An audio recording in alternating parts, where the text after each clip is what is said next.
आजाद हमारा अगला सेगमेंट है जिसमें हम कुछ तस्वीर दिखाते हैं और पूछते हैं कब, कहां, कैसे। आइए चल के देखते हैं पहली तस्वीर। सामने गुब्बारे लगे सर?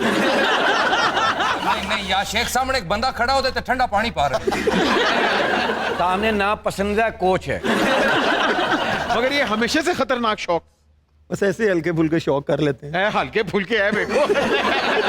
हल्के फुल्के नहीं, बहुत पुरानी पिक्चर है। उस वक्त नया नया शौक हुआ था, क्योंकि जाहिर सी बात है हर इंसान को अपनी लाइफ जीने का हक होता है और जो वो शौक रखता है उसको पूरे करने चाहिए। जाहिर सी बात है जब गवर्नमेंट ने इस पे बैन किया तो उसके बाद मैंने ये चीजें ही छोड़ दी।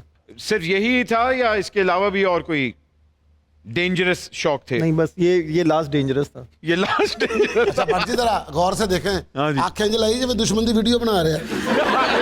अच्छा यार शेख, तेनू लग रहा है कि जिਵੇਂ दुश्मन दी वीडियो है, मैंने लग रहा है उमर पापा कोई मच्छर स्प्रे करने लगा।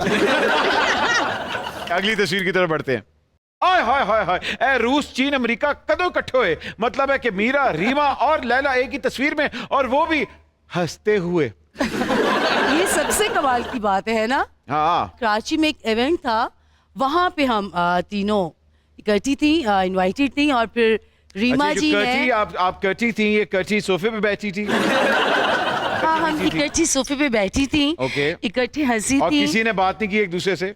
तस्वीर से आइडिया कर लें आप। तस्वीर से तो आइडिया यही हो रहा है कि 3 औरतें 150 कहानी। हाय हाय, ते मैनू वाला के अंदाजा हो रहा भट्ट जी? क्या? त्रै दियां त्रै थोड़ा उत्ते वेख रही हैं, लग रहा है कप्तान कंटेनर ते वे ते आवाम वेख रही है। और लैला के सामने मीरा और रीमा कुछ नहीं कुछ नहीं कुछ नहीं कुछ नहीं। बस बस ओए नु फड़ो, ए तनु फड़ो फड़ो फड़ो एनु। भट्ट जी ये डांस नहीं है, ते नमक पाओ ते इंजी तड़फदा। आए जी आए, अगली तस्वीर की तरफ बढ़ते हैं। एक स्टेज की क्वीन नरगिस और दूसरी लॉलीवुड की क्वीन। हा मगर केक खिलांदे एडी भुख लगी सी कि भूख नहीं लगी थी। नरगिस जी की सालगिरह थी, ठीक है, और केक कटिंग हुई थी, और केक कटिंग के बाद वो मुझे प्यार से केक खिला रही। वाह वाह वाह, लेकिन सानू वेखण च लग रहा है कि नरगिस इस टाइम IMF है ते लैला पाकिस्तान है। देखे एक साइड पे नरगिस जी हैं और दूसरी साइड पे लैला जी हैं, और यहाँ पे मैं दरमियान में होता हूँ और एक ही बात ही करता है, नेड़े आ सोने आ।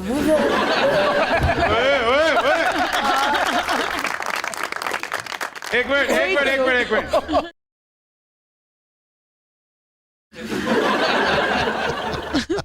ऐसे पे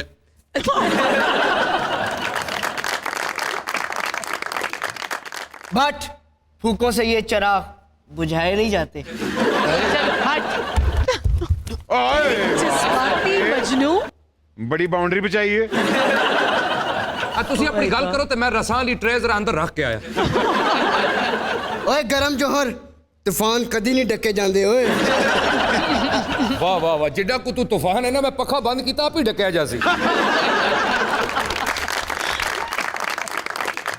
लैला, आपका करियर अगर देखा जाए तो इतना मजेदार लशस है। जहां आपने कैरेक्टर भी किया है, वहां आपने आइटम भी किया है, जहां आपने रुलाया है वहां आपने हंसाया भी है। असल में आपका मजनू कहां है?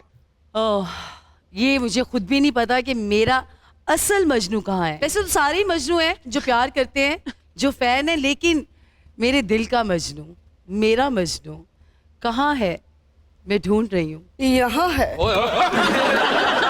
यार होली होली कितना फ्री हो गया नहाने वाला डब्बा। अपने तो पा तेरे गुनाह तुपन।